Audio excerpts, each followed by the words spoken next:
Welcome. So these couple of videos are just going to be a little bit of a breakdown of some of the first few items of the Lean Business Model Canvas that we're going to work on.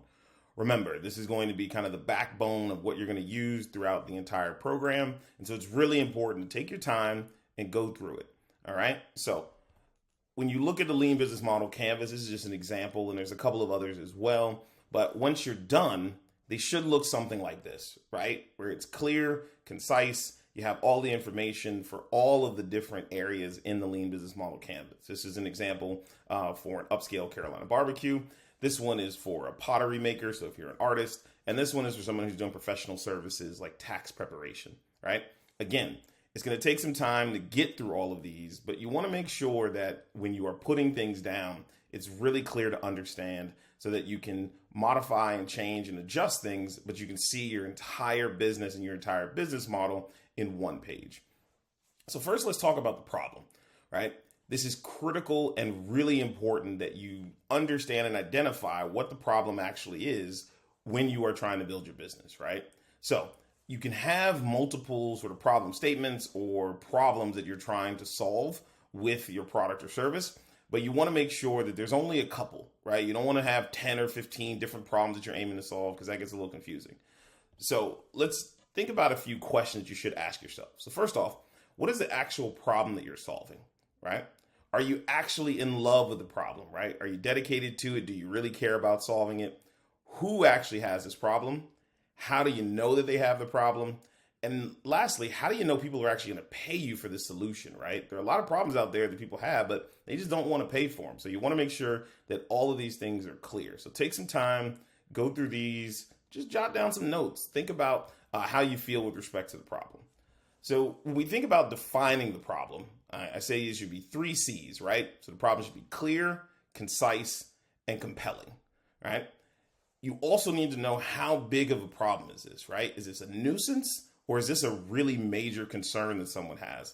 And finally, how does this help them achieve their goals, right? Is it aspirational? Is this something that they want to be because they're trying to be a better parent and you make a product for that? Or they want to be in a better position in their job and you're providing professional development? What are the things that you're helping people to achieve with this? Maybe you're helping them achieve, elimination of boredom, right? And you're creating a game or something like that. So these are all really important things to just kind of take a step, walk through, and think about.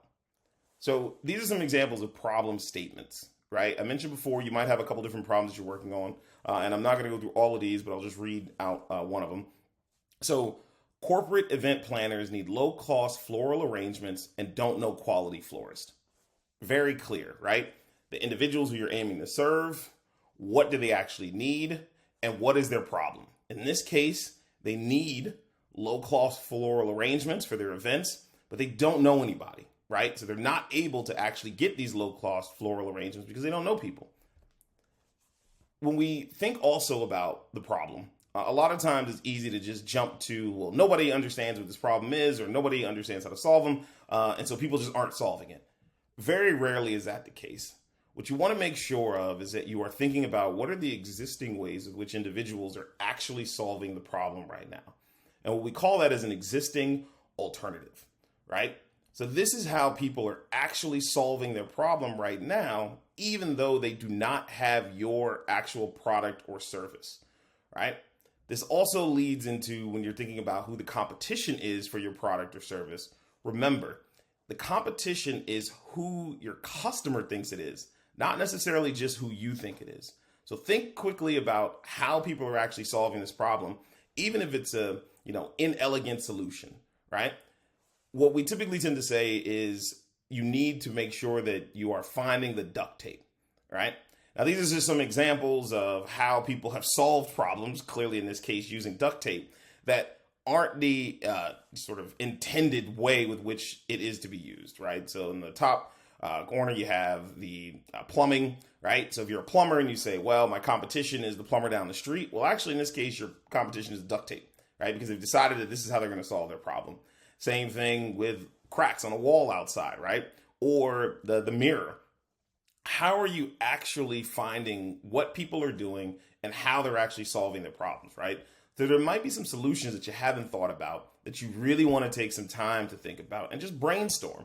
what are the different ways in which people are trying to solve their problems? What are the different ways in which people are actually engaging with different kinds of solutions or hacking something together so they can figure out what is the best way and what are the best things that they're actually doing?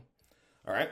So when you're trying to find these existing alternatives, sometimes they're very clear and you can find them easily. Others, it might take a little bit of time. It might take a little bit of research, right? So you can research online, you can do web searches, you can find other existing businesses through service aggregators.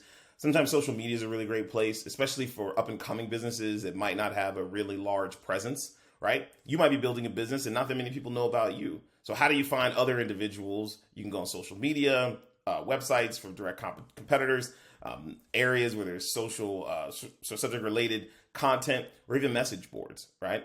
The other piece of this we're going to talk about a lot throughout the duration of the program is customer interviews, right?